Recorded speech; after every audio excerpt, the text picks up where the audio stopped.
big part of it for me. I'm not legally disabled. Really? Yeah. By all accounts, I'm not legally disabled, mostly because I haven't had a doctor write down saying, yeah, you're missing an arm. Yeah. Like, I'm legally disabled in Dubai Uh-huh. on my birth record, Really? but Oh, 'cause in you're America, foreign. I'm not legally disabled. Yeah. Alright. The other thing that applies is that since I'm not an American citizen, and yes, I'm in the process of becoming one, but they're giving us I would stupid actually, stuff. I would actually like for you to explain that more to Riggs after you finish this, because I think that's a pretty interesting conversation. the citizenship or The citizenship stuff, that's I kind of feel your frustration in that. Yeah.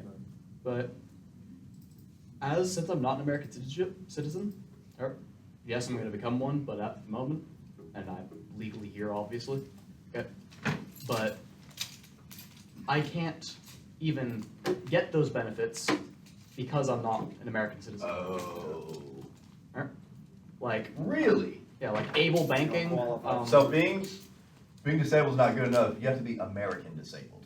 Pretty much. Right. Alright? Damn. Say I that mean, kinda- the I say that ADA tongue is in cheek. Americans with Disability Act. Well, that's true. That is true. That was Wow. kind of a joke, but it's also Wow, true. that's interesting. All right, keep going, Caleb. But you also have where like so the American Disability Act is obviously there. It was used to try and benefit the economy and get people who were having disabilities where people can't deny them work. Okay?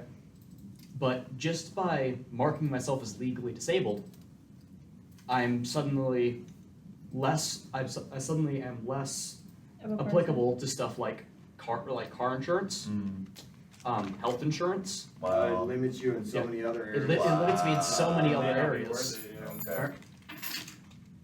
And it's also the case like with like even just like funding for schooling.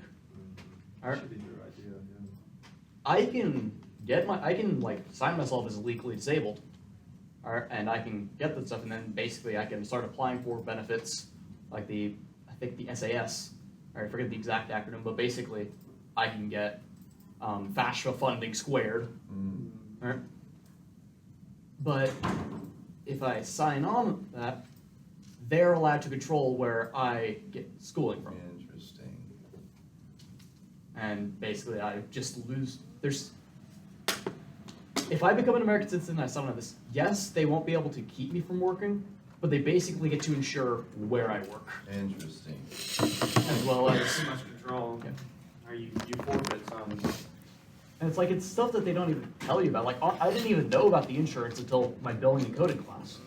And I didn't and like I learned it from my own research after learning that people who get pneumonia, I'm used to saying P. Okay? Pinocchio. Pneumonia. Don't you hate that? Okay. Sorry, keep on. Yeah. They are a lot less likely to be able to get health insurance because they've got pneumonia in the past. People, Really? yeah, It's kind of how health insurance and stuff works. If you have a heart condition, we're gonna charge you a little more. You've got a stent. or even like people or cancer survivors. Yeah. It is so difficult for